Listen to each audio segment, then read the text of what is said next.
là, comment tu vas? J'espère que tu vas bien, j'espère que tu passes de bonnes vacances si tu es en vacances, j'espère que tu es bien reposé, bien bronzé. Aujourd'hui, je me suis dit qu'on pouvait faire une petite sorte de flashback, de faire un petit retour en arrière pour voir un petit peu comment j'ai pu progresser dans la photo, comment j'ai pu passer de ça à ça, et surtout, quels conseils j'aurais à te donner pour progresser, pour vraiment voir une différence dans ton travail de photo le plus vite possible. Alors il n'y a que 3 conseils dans cette vidéo, mais c'est 3 conseils qui vraiment ont fait une grosse différence, je trouve, dans mon travail photographique. Je trouve vraiment que ça m'a fait passer à un cap supérieur, ça m'a permis d'avoir plus de clients, mais surtout en termes de qualité dans mes photos, j'ai vu une grosse différence. Donc voilà, même s'il n'y en a pas beaucoup, c'est des conseils de qualité. En tout cas, pour moi, ça a fait la différence. Parce qu'on commence tous quelque part et personne n'est naturellement extrêmement doué dès le début, même s'il y a des personnes qui sont un peu plus douées que d'autres.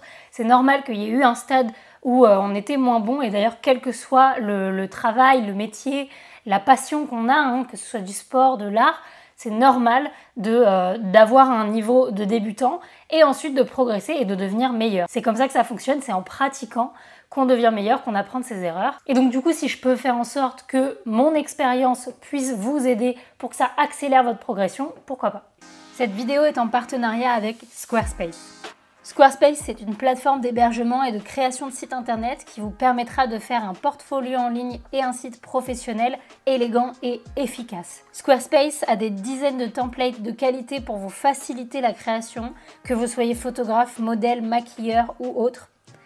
Et en seulement quelques heures, vous pourrez créer un site qui vous ressemble et que vous pourrez customiser à chaque étape. Non seulement Squarespace vous permet d'avoir un beau site, mais en plus, grâce à l'aide marketing et l'accompagnement sur le référencement et le SEO, vous aurez également un site efficace. Vous pourrez également partager du contenu de votre site internet directement sur vos réseaux sociaux, ce qui vous fera gagner du temps. Si vous souhaitez créer votre site internet avec Squarespace, allez sur le lien squarespace.cu.net/LinaKaysarPhoto où vous avez le lien en barre d'infos. Trêve de blabla, je vais te donner tout de suite les conseils. Par contre, je tiens à préciser que ces conseils sont plutôt applicables pour la photo de portrait et de mode parce que c'est l'univers dans lequel je travaille, donc forcément, c'est plus dirigé vers ça. Cela dit, c'est des conseils qui sont assez larges et donc du coup, vous pouvez quand même les appliquer dans votre photo en général, mais ils sont quand même un petit peu plus axés sur la photo de portrait et de mode. Le premier élément à garder en tête qui m'a vraiment fait progresser, c'est avant de shooter ou même pendant que je shoote, de comprendre quel est le sujet. En fait, très souvent, quand je shootais au début, je prenais une modèle, une maquilleuse ou même je prenais quelqu'un que je connaissais, ma sœur, des amis, et on allait faire des photos. Et j'essayais juste de faire des belles photos, mais je gardais pas en tête quel était le sujet de la photo. Est-ce que le sujet, c'est la modèle? Est-ce que c'est pour elle qu'on fait les photos? Est-ce que c'est la tenue? Est-ce que c'est parce qu'on veut mettre en avant les vêtements? Est-ce que c'est le maquillage? Est-ce que c'est les bijoux? Est-ce que c'est l'environnement? Bref, tu auras compris, le principe, c'est vraiment de comprendre qu'est-ce que tu veux mettre en avant, quel est le sujet principal de ce shoot. Et ça te donne une dimension particulière à tes photos. Ça va te permettre de te diriger plus précisément vers certains cadrages, certaines lumières. Tu vas savoir un petit peu comment faire poser la modèle parce que tu sais ce que tu veux mettre en avant. Par exemple, si je veux mettre en avant une modèle parce que c'est son portfolio pour une agence, ou si je veux mettre en avant le maquillage qu'elle porte parce que c'est pour la maquilleuse, le shoot va pas du tout se passer pareil, les photos vont pas du tout être cadrées pareil, et donc ça a un impact sur la qualité finale du travail. Donc même si c'est pas forcément choisi à l'avance, essaye quand tu fais un shoot, que ce soit avec des amis ou avec des professionnels, peu importe, mais essaye de vraiment garder en tête et d'établir quel est le sujet principal de tes photos. Ça ne veut pas dire que tu peux pas faire autre chose, hein. Si le sujet principal c'est le maquillage, ça ne veut pas dire que je peux pas faire 2-3 photos de la tenue ou quoi, mais en tout cas il faut quand même avoir en tête le sujet principal. Et pendant que tu shootes, essaye de mettre ça en avant et tu verras que déjà ça complique un petit peu la séance photo, mais en plus tu vas te rendre compte que le rendu de tes photos va te plaire beaucoup plus parce que tu sais ce que tu as essayé de montrer. Ensuite, le deuxième conseil qui a fait une différence non seulement sur mes photos mais aussi sur ma manière d'organiser les séances photos et sur ma prise de tête que je pouvais avoir, c'est de rester simple. C'est vrai que quand on regarde le travail de photographe très connu dans le milieu de la mode ou de la haute couture, ou même qu'on regarde un petit peu les photos qu'il y a dans les magazines Vogue, Vanity Fair, etc. Si on analyse un petit peu les shoots qu'il y a dedans, on met en avant un élément, donc ça c'est ce que j'ai dit juste avant, on met en avant une tenue, un designer, un acteur, etc. mais il n'y a pas trop de fioritures. C'est-à-dire que si la tenue est déjà travaillée, on va pas avoir un maquillage très lourd. Si on a un décor qui est incroyable, alors le modèle va être vraiment très simple, va pas être très coiffé avec des grosses boucles, etc.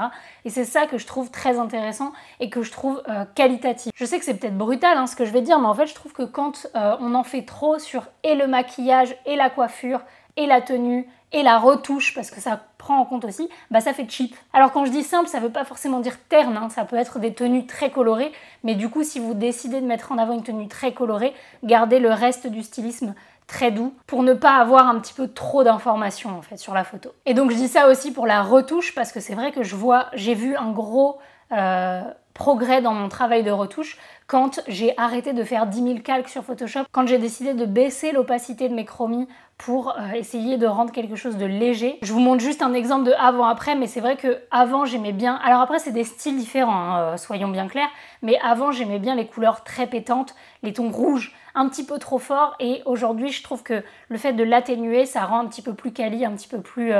je sais pas, un petit peu plus élégant. Et donc voilà, ça veut pas dire qu'il faut pas faire de fantaisie du tout, ça veut juste dire que si on en fait, il faut les modérer avec autre chose, et il n'y a pas besoin de se prendre la tête à vouloir en faire trop sur tout. Des fois, le fait de rester le plus simple possible, ou de rester simple sur la majorité de son shoot, c'est très bien. Et enfin, le dernier conseil, ça va être un conseil mais basique de chez basique, et vous allez me dire non mais sérieux, c'est quoi ce type de conseil? On les entend 10 000 fois, mais franchement, il y en a à qui ça pourrait faire du bien, c'est de se remettre en question.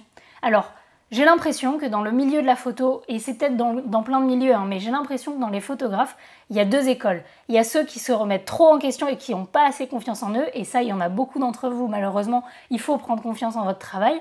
Mais il y a aussi une partie qui est imbue et qui pense être déjà arrivée et faire les meilleures photos du monde et avoir rien à se poser comme question, que ça fasse 1 an ou 30 ans que vous pratiquiez la photo, hein, d'ailleurs, hein, peu importe, mais se remettre en question, pas forcément juste démonter son travail, hein, mais essayer d'analyser ce qui va pas dans son travail, c'est vraiment ce qui fait progresser, c'est comme ça. Moi je sais qu'il y a une période où je sentais que je stagnais mais je savais pas pourquoi.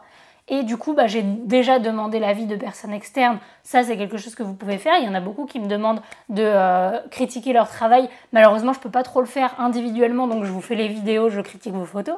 Mais au-delà de ça, vous pouvez demander à de la famille, à des amis, etc. Même s'ils n'ont pas le regard photo, ils auront peut-être un regard intéressant. C'est vrai qu'une fois, du coup, quand j'étais dans cette période où j'étais un peu en train de stagner, j'ai montré mon travail à plusieurs personnes, et ce qui revenait beaucoup, alors que je leur expliquais que ce que je voulais faire c'était photographe de mode, ce qui revenait beaucoup c'est que mes photos n'étaient pas assez axées mode. C'est-à-dire que c'était des jolis portraits, il n'y a pas de souci, mais au niveau du stylisme, au niveau de la tenue, etc., c'était pas assez mode, on mettait pas assez en valeur les vêtements, c'était pas des vêtements assez intéressants, et donc du coup c'est vrai que ça je l'aurais peut-être pas vu de moi-même, mais c'est parce que j'ai décidé de me remettre en question, de me dire bon je sais qu'il y a quelque chose qui va pas, je vais demander autour de moi, et de prendre la critique aussi, parce qu'il faut savoir prendre la critique, quand elle est constructive, pas quand c'est juste quelqu'un qui dit que ce que vous faites c'est de la merde, dans ce cas-là il faut les envoyer chier, mais du coup quand on prend cette critique, on peut faire un petit retour sur ces photos et on peut se dire en effet c'est ça qui va pas, je vais essayer d'implémenter ce qu'on vient de me dire, et personnellement j'ai vu une grosse progression quand j'ai écouté ce conseil.